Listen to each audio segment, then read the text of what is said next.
Hey there, this is Amy with AC Ashworth and Company, and today I want to show you how to put in an invisible zipper. And here I'm measuring the length that I need the zipper to be. And I have a zipper in this dress, but it is too short, so I'm going to need to remove the zipper that's in there and replace it with a new zipper that is longer. So what I'm doing here is I'm just very carefully opening up the stitching with my razor blade and pulling it apart and just carefully picking the old zipper off, taking care not to damage the dress or the zipper, because if this zipper is not broken, it's in good condition, I am going to reuse that zipper on another dress. The only thing wrong with it was that it was too short for this particular dress. So I'm just opening that up and removing the zipper.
Okay, and here we need to open up the seam a little bit lower because the zipper we're putting in is longer. So I'm just very carefully taking my seam ripper and opening up the seam to the length that I need it to be for the longer zipper.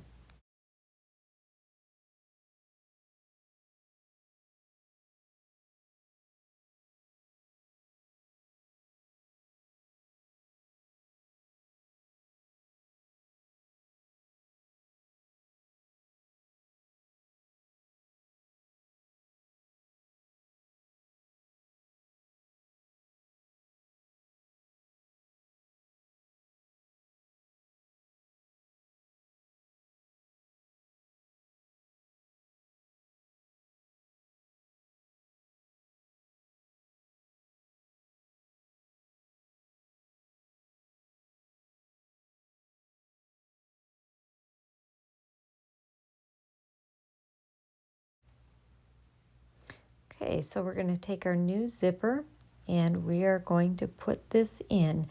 I have put my zipper foot on the machine and I'm taking the zipper right sides together. So the zipper itself is going to be upside down. I'm going to have the straight edge of the tape next to the straight edge of the material with the stop right at the very tip top of the skirt where it belongs, and the teeth are right on the seam line. And I know a lot of people do like to iron the invisible zipper to get it to uncoil.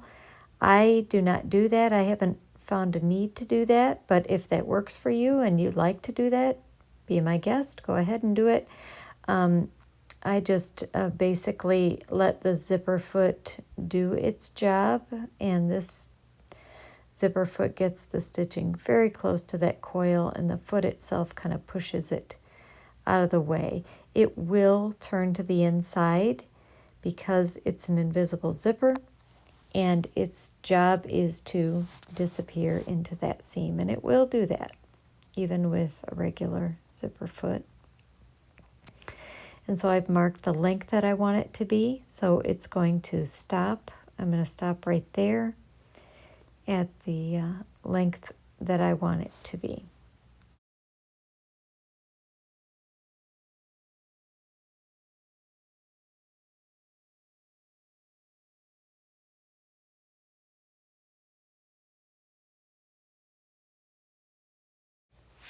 Okay, now I'm going to do the other side of the zipper. Again, we want to turn that zipper over so that it is still right sides together. And I'm going to zip the zipper up and mark the stop, the bottom part of the zipper, on the zipper tape and on the opposite side of the fabric. And I'm also going to make sure that the stop at the top is in the exact same location. So we don't want any puckers or any skewing of the zipper. I want it to be completely straight on each side. So part of that is any place where you stop that zipper, you zip it up, make sure everything is straight, and take a marking pen. Here I'm using a heat erasable marking pen, and I'm marking where I stopped on the zipper tape, both sides of the zipper tape, and on the fabric on the opposite side, so that there is no question as to making sure that it's lined up.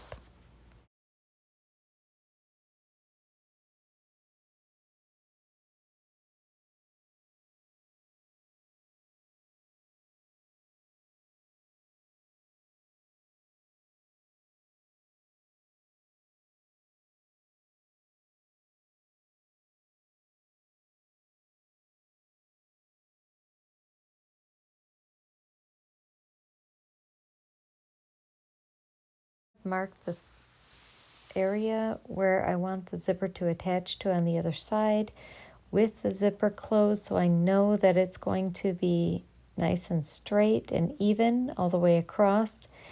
It looks like I need to open up the seam a little bit more to give myself enough room to be able to get in there with the zipper foot, so I'm going to do that now and put a few pins in and take it over to the machine and stitch that down just the way we did the first side.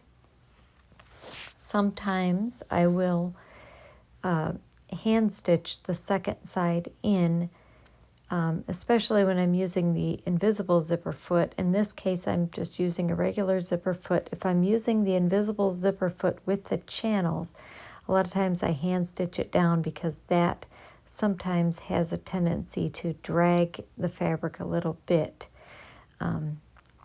So it's perfectly acceptable to hand stitch that second side down, especially if you want to check it first and make sure that everything is even before you put your stitches in. So here I'm putting it back in the machine, and I am stitching from that mark that I made all the way to the stop at the top, which is again even with the one across from it.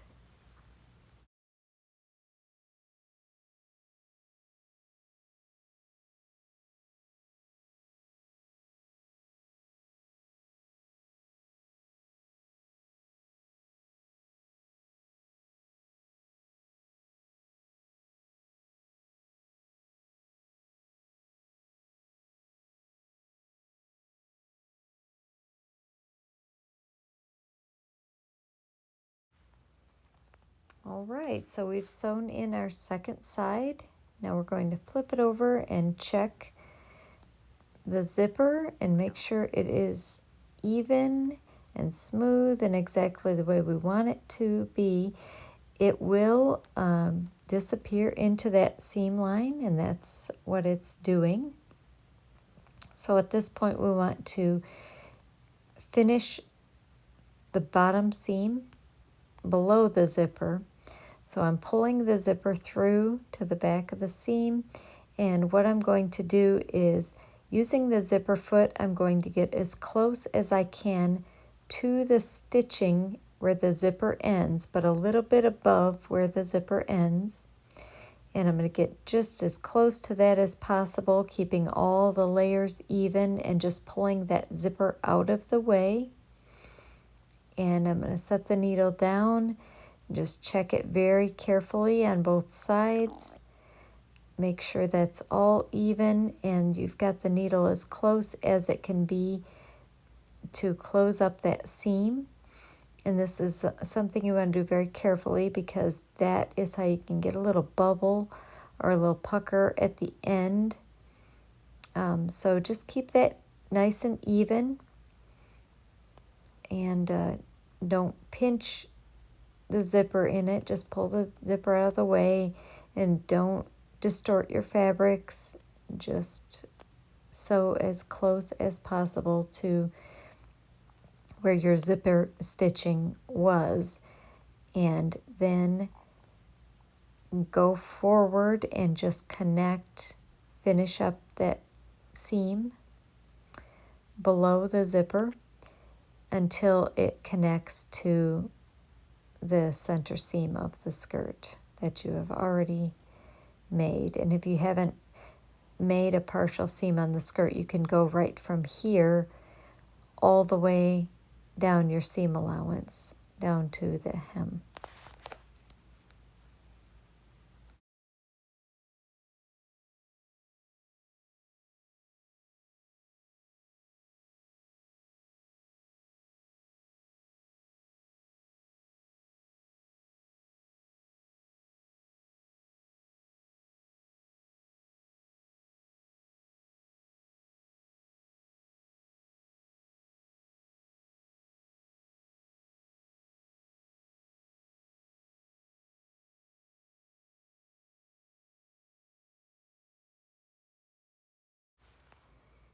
Okay, so that finishes the invisible zipper, and I hope you have found this video helpful. And we can see that the seam underneath the zipper and all the way through is all very smooth, and that is how to do it. It's very easy to do, and I hope this video has helped you, and you will now be confident when you tackle invisible zippers. Thanks for watching.